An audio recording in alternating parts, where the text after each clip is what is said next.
tranquille, bien. Oui, c'est vrai. Oh, bah écoutez, hein, sur Ouais, cette de la attendez. musique. Hein. Ah oui, bah, bien sûr. Et puis, oh, on est bien. Il fait bien, tellement là, hein. chaud dehors. On est bien sur le plateau de Télématin.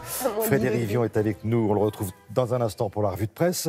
Fernando Pessoa, à qui l'on doit cet ouvrage, le livre de l'intranquillité, qui fête cette année, Marie, c'est pour ça que vous allez nous en parler, c'est 30 ans. C'est exactement cela. On va peut-être rappeler aussi qui est Pessoa, parce que, bien sûr, c'est un grand écrivain, mais est-ce que tout le monde le connaît? En tout cas, c'est un grand poète portugais du XXe siècle, classé par certains parmi les plus grands écrivains de tous les temps.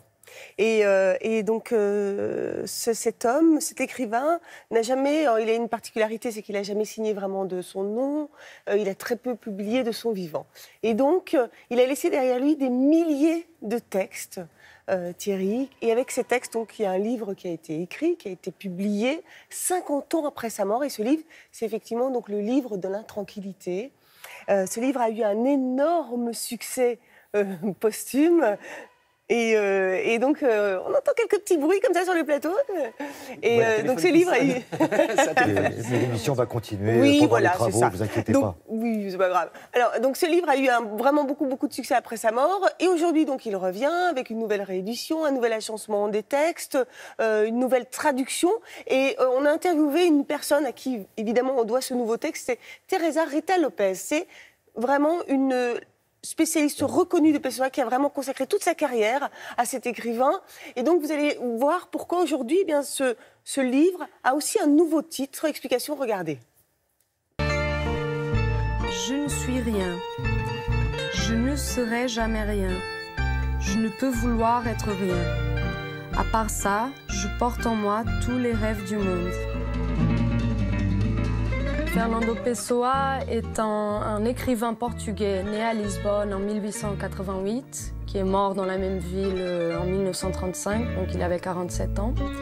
Et c'est plus après sa mort qu'il est devenu l'auteur portugais le plus célèbre. Pessoa a consacré la plupart de son temps et de son énergie à écrire une œuvre immense, qui est devenue une des œuvres les plus connues du XXe siècle et de la littérature occidentale. Il a peu publié en vie, il a laissé une malle immense d'écriture avec plus de 25 000 documents qu'il fallait déchiffrer, qu'il fallait publier, qu'il fallait organiser. Je découvre toujours quelque chose de neuf, de nouveau que je ne connaissais pas encore. Je crois qu'il est unique. Il n'y a pas d'autre auteur qui ait conçu son œuvre de cette façon. Il a créé ce qu'il a appelé les hétéronymes. C'est le fait d'écrire sous un autre nom. Il a inventé des créatures qui étaient des auteurs à part entière. Et chacun a une œuvre assez complexe, avec une écriture particulière, une pensée particulière. Et donc cela a fasciné le monde, parce que finalement Pessoa n'était pas un écrivain, c'est comme s'il avait été toute une génération d'écrivains. Pessoa a toujours formulé à travers tous ces personnages, des questions pour lesquelles il ne trouvait pas de réponse. Alors c'était cette attitude inquiète qui prédomine. Le livre L'intranquillité, c'est un livre qu'il a écrit entre 1913 et 1935, qui rassemble énormément de textes et de fragments, qui est une espèce de journal intime d'écriture de soi très profonde, un peu mélancolique, mais avec des traits d'humour. La première fois que le livre a été publié en France, on l'a appelé le livre de l'intranquillité, que c'était un mot pas courant, pas utilisé, et qui ne voulait pas dire grand-chose, mais ce mot est devenu tellement pessoin que ce mot est devenu un mot courant. Le livre a été republié. Il y a deux éclairages différents sur une même œuvre d'un auteur qui est devenu un classique.